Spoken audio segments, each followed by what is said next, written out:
백제의 세 번째이자 마지막 도읍지 부여. 그 옛날 사비로 불리웠던 천년고도 부여에는 해발 106m의 나지막한 부소산이 있고 백제의 왕궁과 시가지를 방어했던 최후의 보루처 부소산성이 있다. 지난 91년 부소산성 동문지에서 사비 백제의 비밀을 밝혀내는 발굴 조사가 한창일 때 조사단을 흥분시킬 만한 유물이 나왔다.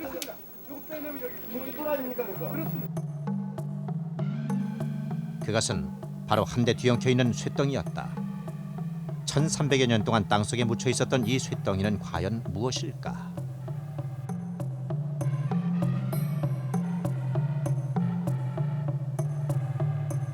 발굴 조사할 때는 성격을 몰랐는데 그 덩어리를 그대로 옮겨서 보존 처리를 하면서 하나씩 하나씩 떼봤습니다.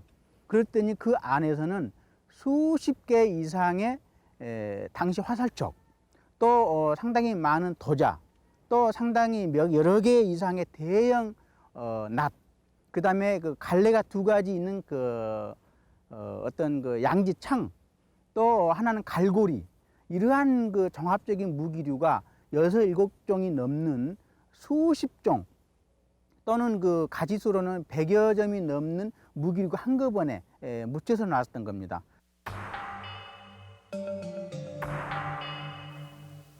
백제 사람들이 사용했던 이 녹슨 무기들은 이전에 발굴된 보통의 무기들에 비해 작게는 2배에서 크게는 5배나 큰 대형 무기들이었다.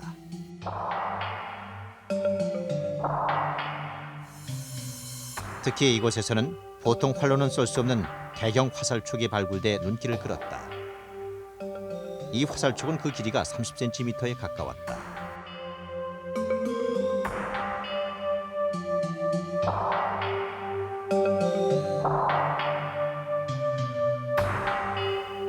보통 화살촉과 비교도 안 되는 이런 대형 화살촉을 누가 어떻게 쏠 수 있었을까?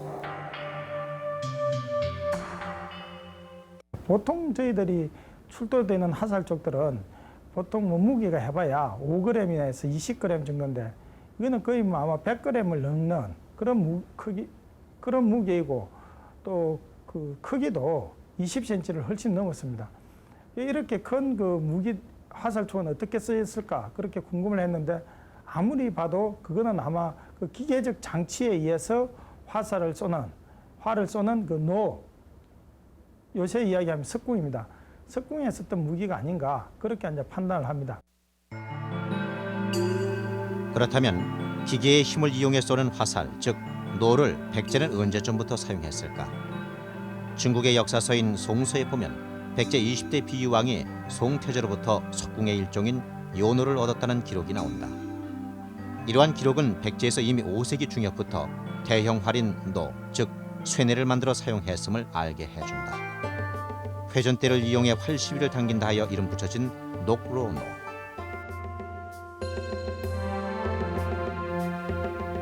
조선시대까지 사용했던 이 노를 발사하려면 먼저 회전대를 감아 활 시위를 당긴 뒤 발사 위치로 옮겨 세우고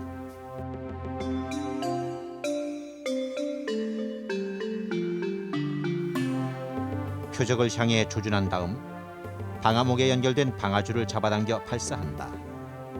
3발까지 동시에 쏠 수 있는 이 녹로노의 최대 발사거리는 1km 이상이나 된다.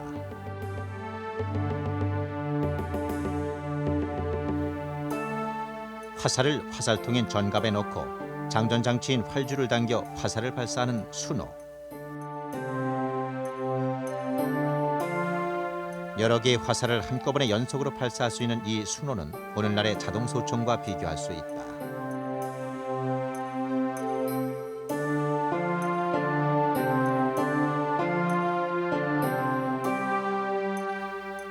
두 발로 활을 버티고 활줄을 당겨 발사하는 골장로에는 격발 장치까지 있고 그 생긴 모습도 오늘날 소총과 흡사하다.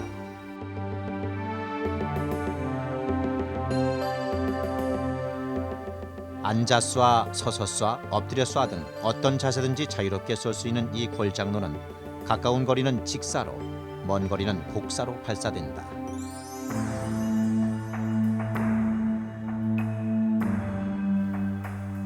보통 화살촉과는 비교가 안 될 만큼 큰 이 화살촉을 장전하고 쏠 수 있는 노는 또 얼마나 컸을까? 보통 활이 소총이라면 이 노는 대포에 해당된다고 볼 수 있다. 백제는 이러한 대형 무기를 성곽에 고정시키고 적들을 위협했을 것이다.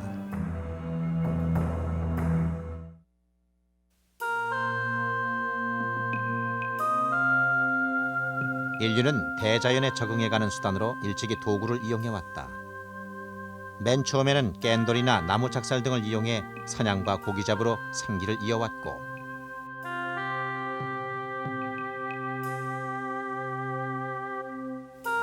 단순한 돌이나 동물의 뼈로 만든 도구들은 숫돌을 이용해 갈아 만든 돌칼이나 돌화살촉 등과 같은 마제석기로 발전해 나갔다.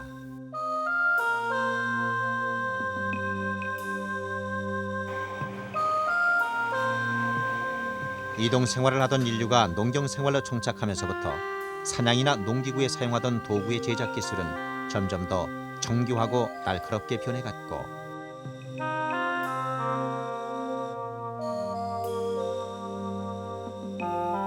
부족들의 세력이 넓어지면서 세력 간의 다툼이 커지고 무기도 강해져 갔는데, 청동기 무기의 등장은 부족 사회 발전에 일대 전기를 가져왔다.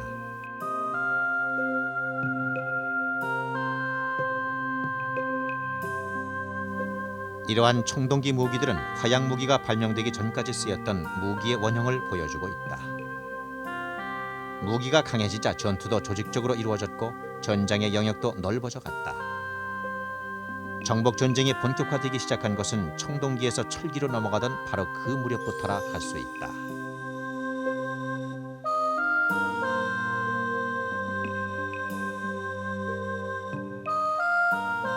경주 사라리에서 출토된 이 칼은 몸체는 쇠로 만들었고 손잡이와 장식은 청동으로 만들어 청동기에서 철기시대로 넘어가는 과정을 잘 보여주고 있다.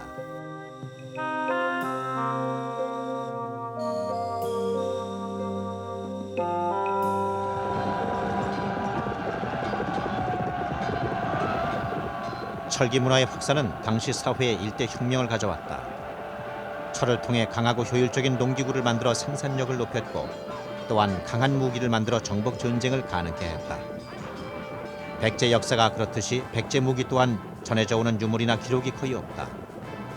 그렇다면 백제에서 사용했던 무기는 어디서 찾아볼 수 있을까?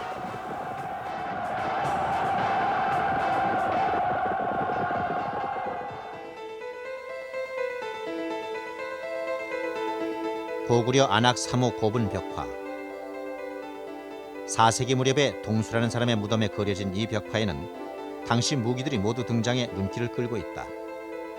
250여 명에 달하는 인물들로 이루어진 이 대행렬도 중에는 방패에 창을 들고 걸어가는 보병의 모습이 보이고, 마르기까지 갑옷으로 무장시킨 기마병이 보인다.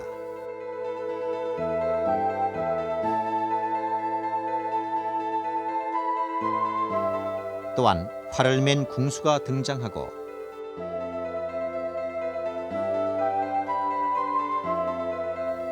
특히 도끼를 메고 행진하는 병사들도 많아 도끼가 단순한 생활 도구로서뿐만 아니라 무기로도 사용됐음을 알려주고 있다. 그렇다면 백제는 이러한 강력한 고구려군에 맞서 어떻게 자주국방을 할 수 있었을까?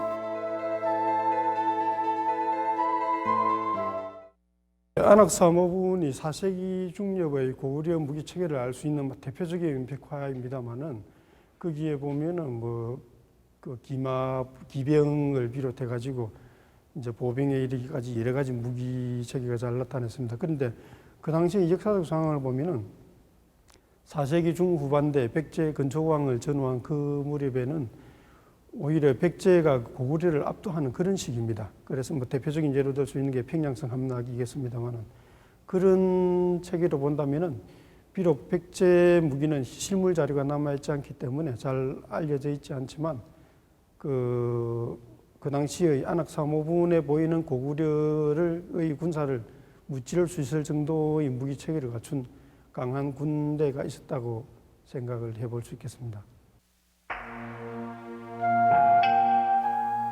실제로 백제에 어떤 무기들이 있었는가는 청주 신봉동에서 발굴된 백제시대 고분에서 나온 무기를 통해 알 수 있다.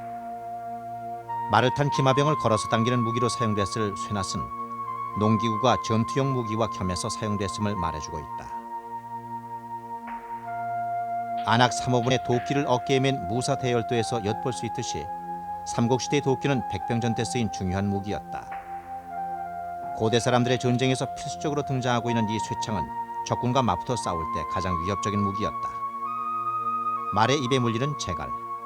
당시 기마병이 있었다는 사실을 알려주는 이 말제갈은 두 줄의 쇠를 꼬아 만들었다.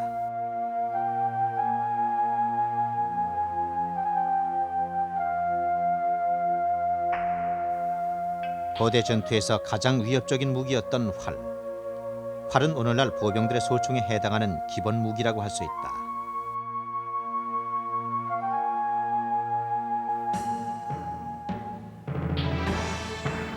멀리 쏠 수 있는 활을 만들고 또 강하고 예리한 화살을 만드는 것은 고대인들의 염원이었을 것이다. 활이 날아갈 때 울림통에서 소리가 나는 이 가야의 명적은 전쟁을 알리는 신호탄으로 쓰였다. 이 화살촉이 몸에 박히게 되면 촉이 빠져나오지 않아 적에게 치명적인 상처를 입힐 수 있다. 고구려 고분에서 나온 이 화살촉이 몸에 박히면 뽑을 때 큰 상처를 입게 된다. 화살촉은 크게 뾰족한 촉과 도끼날 모양으로 생긴 넓적한 촉으로 나뉘어진다. 그러나 같은 용도로 쓰인 화살촉이라 해도 각 나라에 따라 조금씩 차이를 보이고 있다. 신호탄이라는 점에서는 가야의 명적과 같은 용도로 쓰인 신라의 명적은 울림통을 청동으로 만들었다. 가오리처럼 생긴 백제의 납작촉 또한 살상용이라기보다는 명적일 가능성이 많다. 삼국 중에 가장 특이한 이 백제의 갈래촉은 회전하면서 날아가 적에게 큰 상처를 입히는 강한 촉이었다. 화살은 소모성이 많은 무기이기 때문에 대량 생산에 의해 제작됐고 시대의 흐름에 따라 살상력을 증가시키는 방향으로 민감하게 변화해왔다. 이런 화살촉이 제 기능을 다하려면 화살을 멀리 날릴 수 있는 강한 활이 있어야 했다. 뱀처럼 또아리를 튼 모습이 얼른 보아 활 같지 않은 이 활은 도대체 어떤 활일까?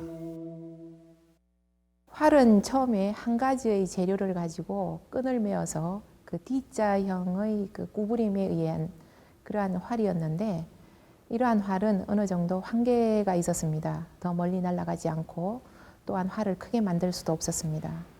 그러나 삼국시대에 나왔던 우리나라의 활은 여러 가지의 재료를 사용하여서 그 구부린 활을 만들었습니다. 이 각궁은 반대편으로 180도 돌려서 그 시위줄을 걸었을 경우에는 굉장한 그 탄력을 받게 되는 것입니다.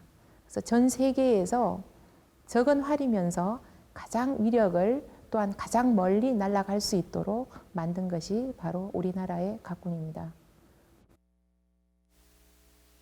활은 고려시대 최무선의 화약 발명으로 비약적인 발전을 이룬다. 일종의 로켓 화살인 이 화전은 한꺼번에 100발까지 발사할 수 있다.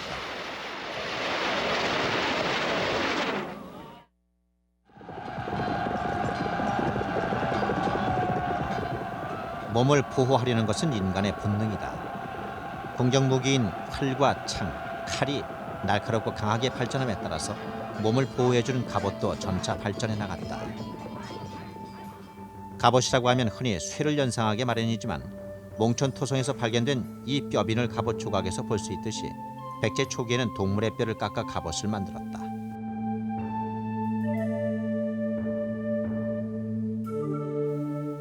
활이 소총이라면 방탄조끼라 할 수 있는 갑옷. 갑옷은 철의 등장과 함께 쇠로 바뀌어 방어력을 높여 나갔다.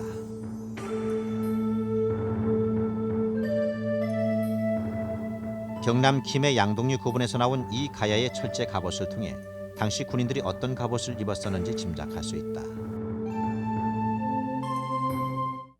이 갑옷 자체는 이 큰 변화는 없지만 어떤 기술적인 발전에 의해 가지고 이 초기 같은 경우에는 이 가죽으로 엮어서 만든 판갑 같은 게 있다가 나중에 뒤에는 이 못으로서 고정시키는 판갑, 그리고 또 이 갑옷을 인간의 몸에 맞게 하기 위해서 이 조각조각을 붙였는데 나중에 되면 이 단조 기술이 발달하면서 그 조각 하나가 커지는 그런 형태로 변합니다. 그렇다면 실제 백제인들은 어떤 갑옷을 입었을까? 당시 백제 지역이었던 청주 신봉동 고분에서 나온 이 철제 갑옷 조각으로 미루어 볼 때 백제인들은 바로 이런 모습의 갑옷을 입었을 것이다.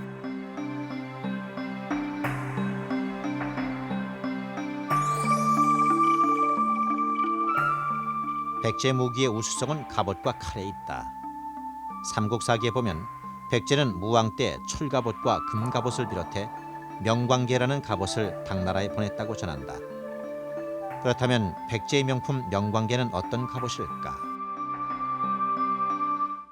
이 명광계라는 것은 찰갑으로 되어 있으면서 이 흉부, 가슴 부분에다만 이 철판을 덧대어 가지고 이 가슴 부분의 보호 효과를 높인 그런 갑옷이 되겠습니다. 또 그 부분을 이 거울처럼 아주 그 반짝반짝하게 닦아서 그 장식 효과도 높인 갑옷이기 때문에 이런 것으로 보아서 백제는 그 갑옷 제조 기술도 상당히 발전했을 것으로 생각이 됩니다. 방어력을 높이기 위해 가슴에 댄 쇠조각은 황칠로 광을 냈다. 이런 명광계를 입고 전쟁에 나선 백제 장수의 모습은 어떠했을까?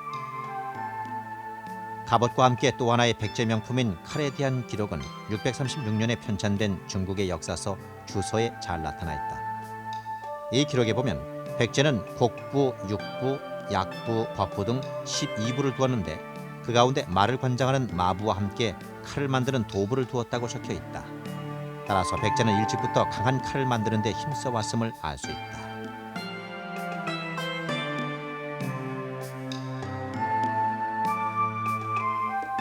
그렇다면 백제가 만든 칼의 성능은 어떠했을까?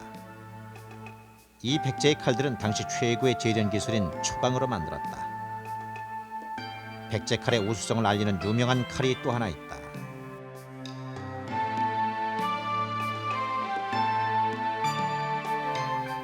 바로 근초 구왕이 외왕에게 하사한 100번 단련했다는 명문에 새겨진 칠지도이다.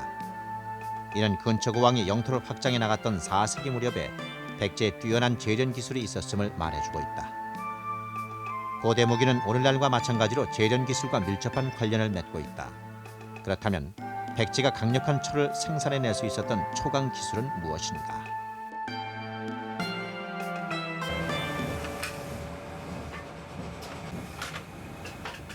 제철은 철광석에서 철을 뽑아 사용 목적에 따라 적절한 조직 형태를 만들어내는 기술이다. 이 과정에서 쉽게 부러지지 않는 단단한 쇠를 만들기 위해서는 쇠에 들어있는 탄소량을 낮춰야 한다. 초강 기술은 바로 이 탄소량을 줄여 강력한 철강을 만들어내는 기술이다. 그렇다면 백제에 뛰어난 초강 기술이 있었다는 사실을 어떻게 증명할 수 있을까?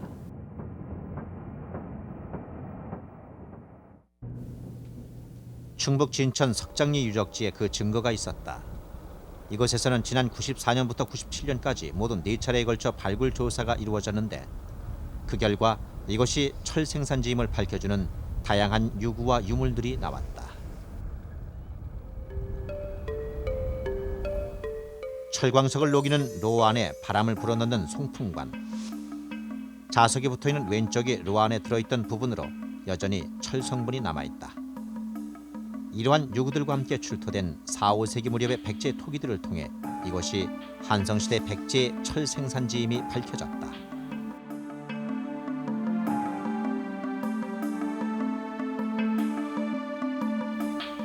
백제인들의 뛰어난 초강 기술을 갖고 있었다는 사실은 로 주변에서 나온 석회석으로 다시 한번 확인됐다. 초강을 만들기 위해서는 탄소량을 줄일 수 있는 탈탄제가 필요한데 석회석은 바로 쇳물 단계에서 탄소량을 줄일 수 있는 탈탄제였기 때문이다. 백제는 이러한 초강 기술을 통해 강철제 무기를 대량 생산해낼 수 있었던 것이다.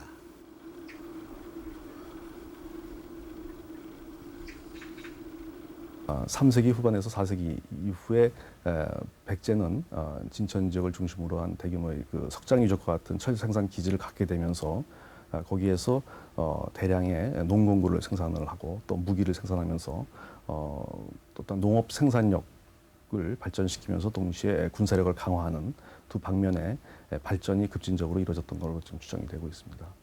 그렇다면 그 시기를 대개 근초고왕 때로 봐도 무리는 없겠습니까? 네, 역사 기록에 나와 있는 근초고왕 때와 거의 비슷한 시기에 유적으로 알려져 있기 때문에 근초고왕 때 그렇게 급진적으로 백제가 발전했던 그 배경에 바로 이 석장 유적과 같은 철 생산 기반을 우리가 상정해 볼 수 있을 것 같습니다.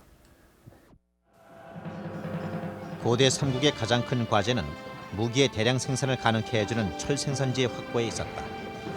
먼저 백제는 한성시대의 진천을 확보해 고대 국가의 발판을 마련했다. 하지만 475년 고구려의 남진으로 이곳을 잃게 된다. 그 후 신라의 북진으로 진천 지역은 다시 신라에게 넘어가고 만다. 이처럼 고대 삼국은 철 생산지인 중원 지역을 놓고 치열한 싸움을 전개해왔던 것이다.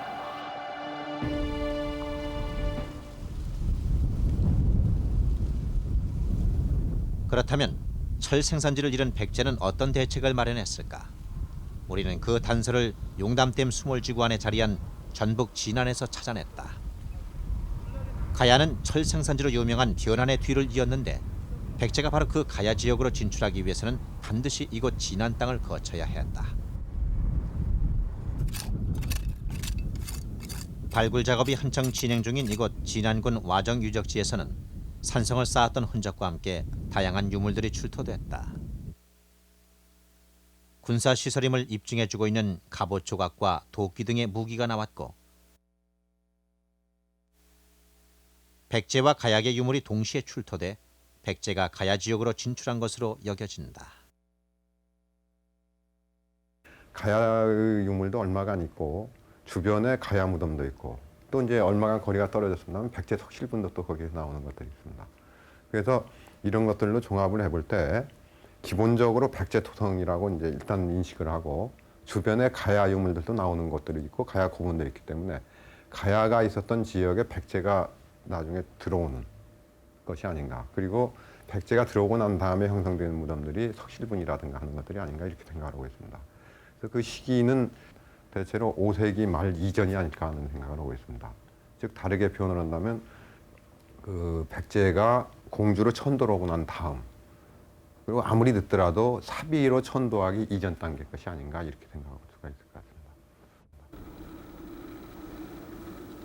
결과적으로 이곳 와정 유적지는 백제가 철의 안정적인 공급을 위해 가야 지역으로 남진하기 위한 전진 기지였던 셈이다.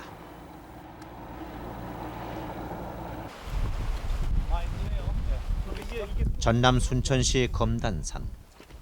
검단산에는 정유재란 당시 권율 장군이 왜군을 물리칠 때 쌓은 조선시대의 산성으로 알려져 오고 있는 검단산성이 있다. 하지만 이 검단산성은 최근 발굴 조사 결과 신라를 방어하기 위해 쌓은 백제성으로 판명됐다. 이곳 검단산은 해발 130m에 불과한 야트막한 산이지만 산 정상에 오르면 광양만을 한눈에 볼 수 있는 천혜의 요새다. 성 안에는 타원형의 대규모 저수조가 발굴돼 눈길을 끌게 한다. 가장 넓은 곳이 9m, 그 깊이가 5m에 달하는 이 우물의 크기로 보아 당시 이곳은 많은 병력들이 주둔했던 중요 군사기지였음을 쉽게 짐작할 수 있다.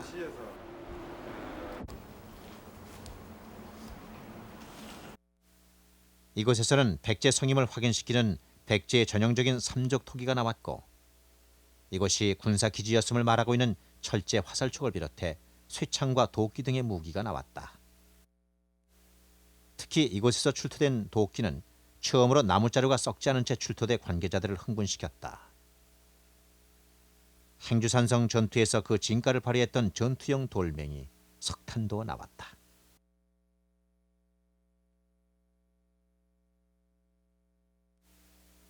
전남 지역에서 최초로 확인된 백제성인 검단산성.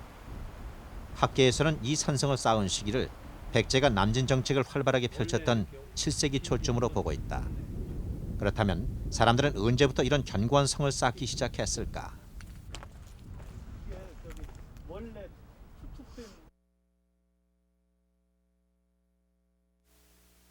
이 땅에 사람들이 살기 시작하면서부터 집단 간의 싸움은 끊임없이 이어져 왔고 이에 따른 방어 시설이 필요했다.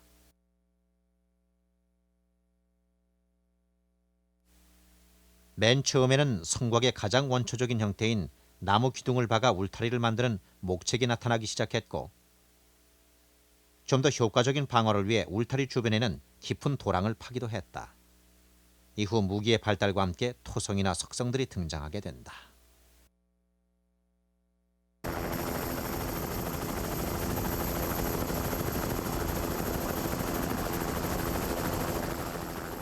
백제는 산성의 나라다. 삼국사기의 축성과 관련된 기록도 백제가 가장 많다. 신라는 30번, 고구려는 14번이지만 백제는 무려 40번에 걸친 축성 기사가 보이고 있다. 실제 남아있는 성도 많다. 대전 충남 지역에는 모두 200개에 가까운 백제 성이 있다. 백제가 이처럼 많은 성을 쌓은 이유는 어디에 있을까?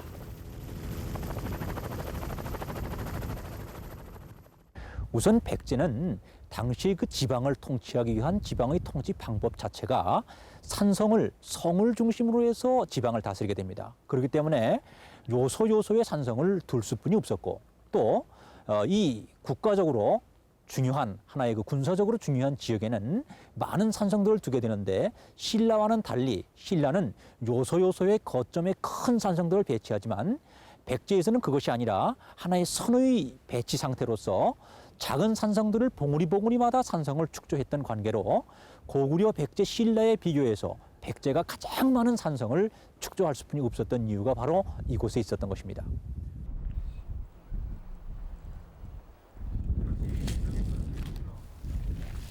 대전시가 한눈에 내려다보이는 웅장한 계족산성.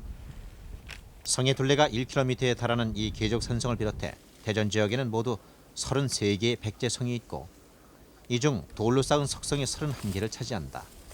석성을 많이 쌓았다면 그만큼 군사적인 기능이 컸던 게 아닌가.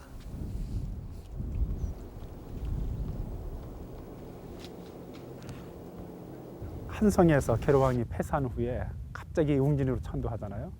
웅진으로 천도하고서는 신라 쪽에서 볼 때 그 도성에 그 접근하는 거리가 가장 가까운 곳이 이 대전 지역이 되는 거죠. 그래서 대전 지역은 사서에도 나오지만 백제시대 우술군이었었거든요. 그래서 이 우술군을 거쳐야지만 그 백제 도성으로 왕래할 수가 있는 거죠. 그러니까 신라의 그 침공을 막기 위해서는 이 대전 지역에 집중적으로 성을 쌓을 수밖에 없죠. 대부분 신라와의 국경 지역에 배치되어 있는 대전 지역 산성들. 따라서 대전은 웅진천도 이후 백제의 도읍지를 방어하는 국경 방어 도시였음을 알 수 있다. 결국 백제가 여러 성들을 연결해 방어선을 만든 것은 도읍지가 국경선에서 가깝고 낮은 구릉이 많은 지형적인 조건 때문이었다.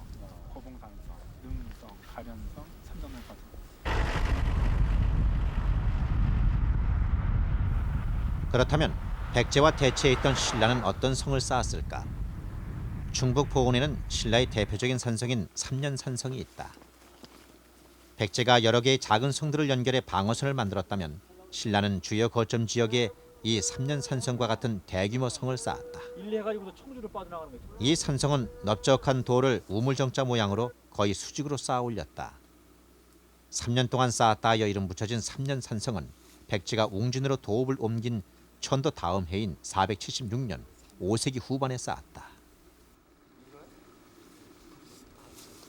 이 5세기 때의 신라에서는 북쪽 한강 유역으로 상당히 온 힘을 기울여서 북진을 계속하던 그러한 시기입니다. 근데 이 삼년산성이 위치하고 있는 지점이 바로 이 보은이라고 하는 지역은 이 남쪽으로는 바로 상주라고 하는 지역과 우리가 맞닿는 지역이고, 또 이 서쪽으로는 백제와 국경을 접하고 있는 옥천 지역과 접하고 있는 지역이고, 북쪽으로는 직접 바로 한강유역으로 올라갈 수 있는 청주 지역과 연결될 수 있는 그와 같은 요충지대에 위치하고 있는 지역입니다. 그렇기 때문에 신라에서는 북쪽으로 진출하기 위한 하나의 군참 기지로서 오늘날 얘기하면 하나의 군단 사령부를 주둔시켰던 하나의 역사지리적으로 대단히 중요한 지역에 위치하고 있는 것이 보은에 있는 삼년산성인 것입니다.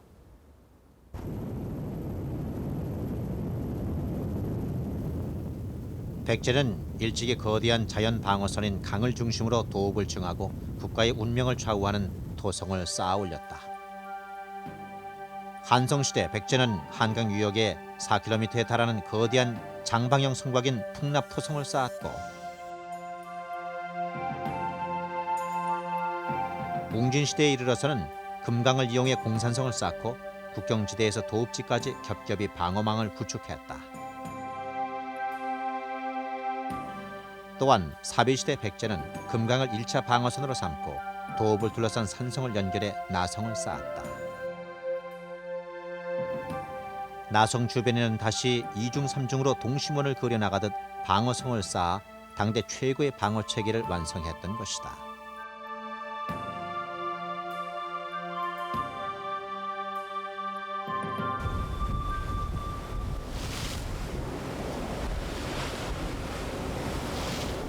이러한 백제의 선진 방어 개념은 바다 건너 일본에까지 그 영향을 미쳤다. 일본의 야마토 정권은 백제를 멸망시킨 당나라와 신라가 침공해 올지 모른다는 불안감으로 664년 후쿠오카의 대제부 즉 다자 이후에 물길을 이용한 방어 체계인 수성을 만들었고 수성과 함께 다자 이후를 방어하는 산성을 주변에 쌓아 사비를 닮은 나성 체계를 갖추었다. 오노성과 기이성은 수성을 만든 그 이듬해인 665년에 백제 장군 억례복류 등의 지휘 아래 쌓았다.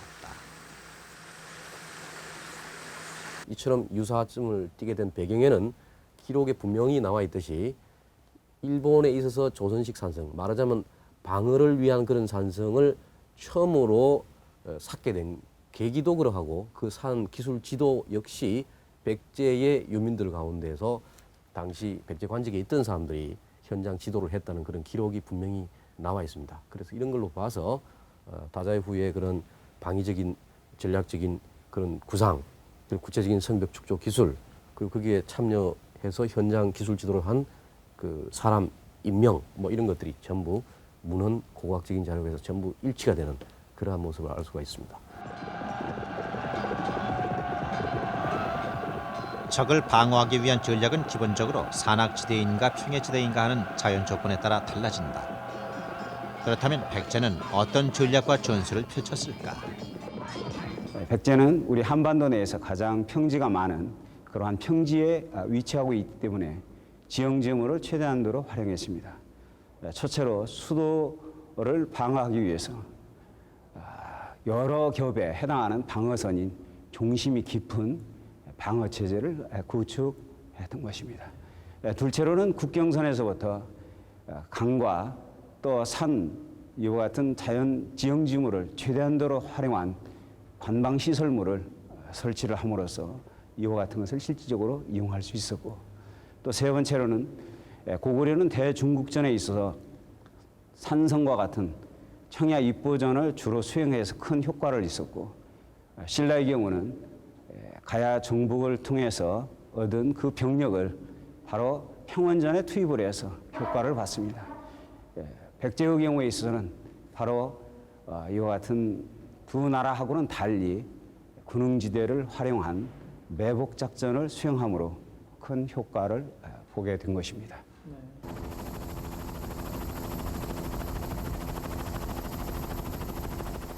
한성시대에는 한성을 보호하는 남방성으로, 웅진시대 이후에는 고구려의 남진을 막는 북방성으로, 그리고 패망 후에는 백제 부흥운동의 거점이 됐던 임전성. 그 둘레가 4km에 달하는 임전성은 백제에서 보기 드문 대규모 산성이다.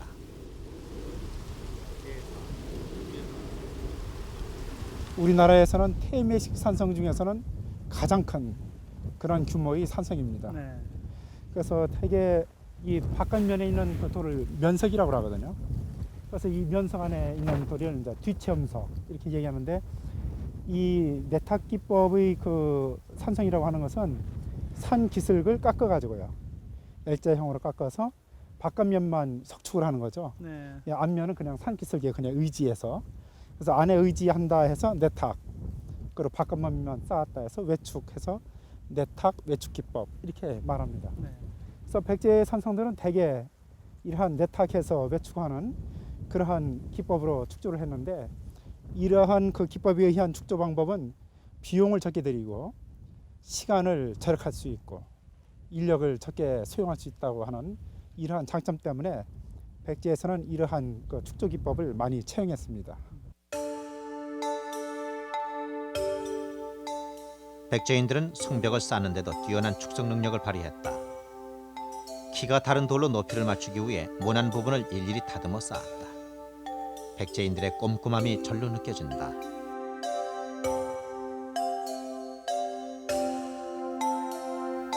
그러나 같은 물려쌓기를 한 고구려는 틈새를 다른 돌로 메워 백제와는 차이를 보였다.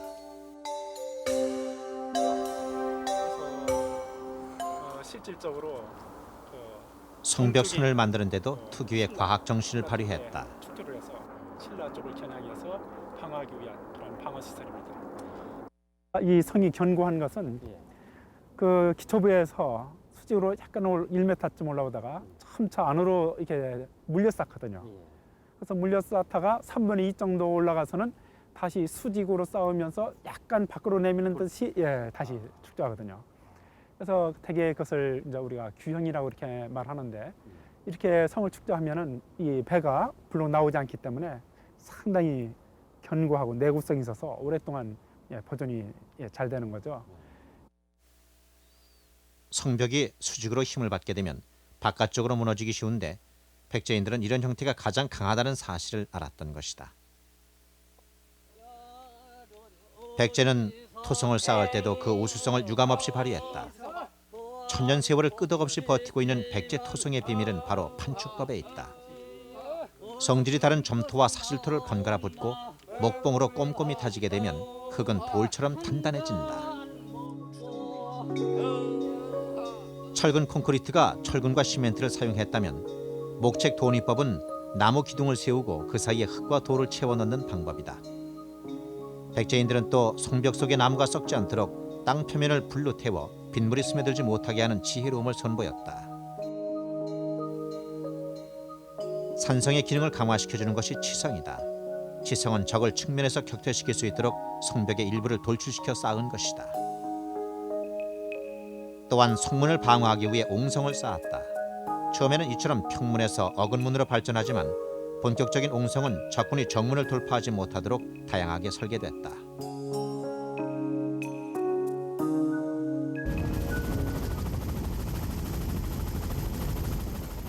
동양 최대의 가람터 익산 미륵사지. 이곳 미륵사지를 굽어보고 있는 미륵산에는 백제인들의 치밀함이 돋보이는 흔적이 남아있다.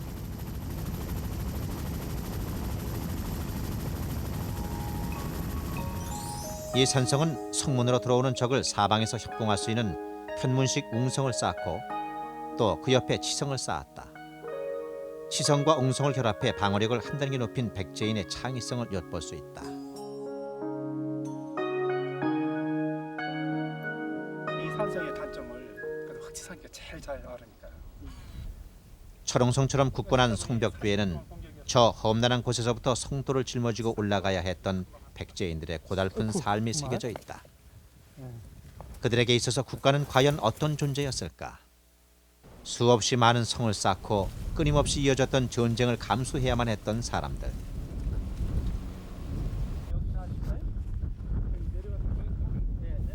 그렇다면 당시 국가 방위를 위해 얼마나 많은 사람들이 동원됐을까?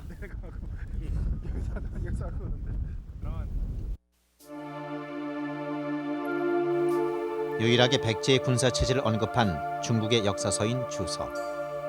주서에 보면 백제는 5방을 두고 달설로 하여금 통치하게 했는데 각 방에 1200에서 700명 안팎의 병력을 두었다고 적고 있다. 한 방에 1000명을 잡을 때 지방군은 5000여 명. 이는 상비군이었을 것이고 실제 전투 시에는 훨씬 많은 병력이 충원됐을 것이다.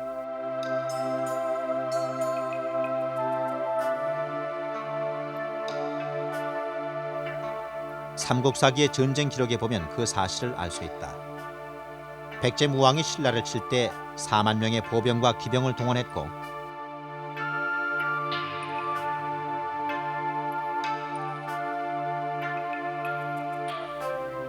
나당연합군이 백제를 공격할 때는 신라는 5만, 당나라는 13만 명을 보냈다. 이 동원 규모가 정식 전투원의 숫자라면 후방에서 병참 역할을 했던 병력은 전투원의 2~3배는 좋게 되지 않았을까. 이는 4만 명 전투에 많게는 10만 명의 백성들이 동원됐다는 얘기가 된다. 의자방 당시 백제 인구는 76만 호로 전해져 오고 있다. 그렇다면 한 전쟁의 전체 인구의 5%가 동원됐다는 얘기가 된다. 현재 한국군 병력이 전체 인구의 1.5% 수준임을 감안한다면 당시 고대 삼국의 전쟁에는 엄청난 희생이 뒤따랐음을 알 수 있다.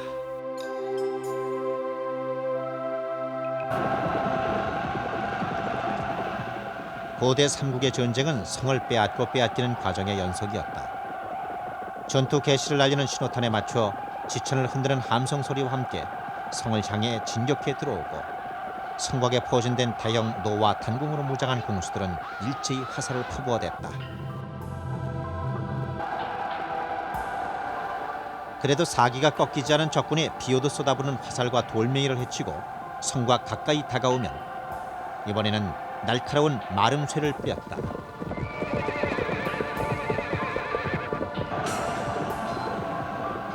적군이 구름 사다리인 운제를 성벽에 걸려고 하자 양지창이 나섰고 이어 대형 낫과 갈고리창을 든 병사들이 베고 찔러 적군을 성벽 아래로 밀어냈다. 급기야 전의가 상실된 적군을 향해 반격을 가하고 한치의 양보도 없는 처절한 백병전을 벌였다.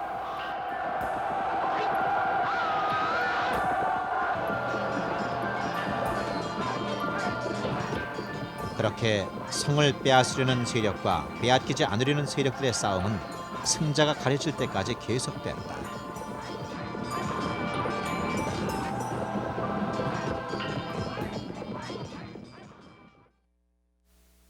이 전쟁에 사용됐던 무기들이 바로 여기에 있다. 날카로운 가시가 항상 위로 향하도록 고안된 마름쇠. 오늘날 지뢰에 해당하는 이 마름쇠는 최첨단 방어용 무기이다. 당시 칼날을 갈았던 숫돌에서 백제 군사들의 손길이 느껴지는 듯하다.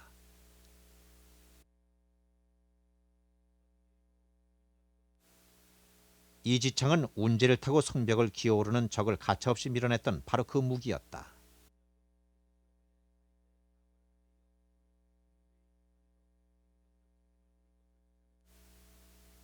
길이가 50cm가 넘는 이 대형 낫은 날의 크기로 보아 자루가 6~7m는 좋게 됐을 것이다.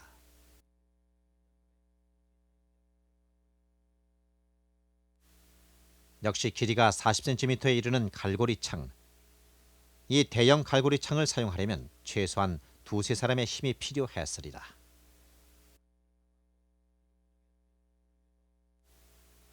성을 방어하는 데 쓰인 이러한 대형 무기들은 아직까지 동아시아에서 출토된 사례가 없는 유일한 수송용 무기이다.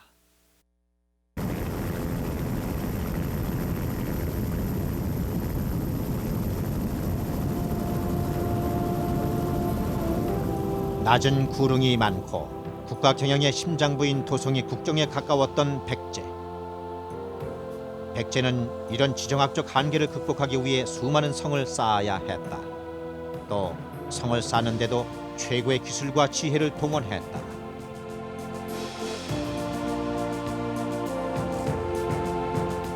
보통 무기와는 비교가 안 될 만큼 위협적인 무기를 만들었던 백제는 일찍이 철 생산지를 확보해 강한 무기를 대량으로 생산해낼 수 있는 선진 기술을 선보였다.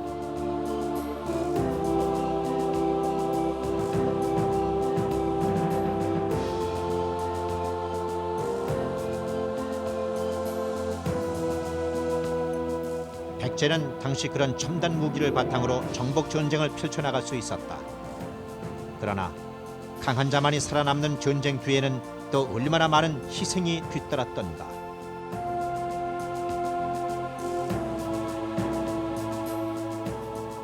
고대 국가 최고의 문화를 일궈낸 700년 백제 왕국의 힘은 바로 이름 없이 살다간 수많은 백제인들의 강한 호국 의지가 있었기에 가능했던 것이다.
불교를 받아들여 그 힘으로 강국이 된 백제.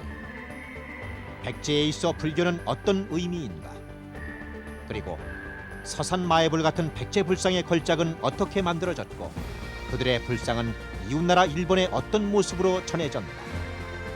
특별 기획 대전 MBC 다큐멘터리 잃어버린 백제를 찾아서 제19 백제의 불상 그 영원한 미소에서 백제 불교의 결정체 불상의 신비를 전해드립니다.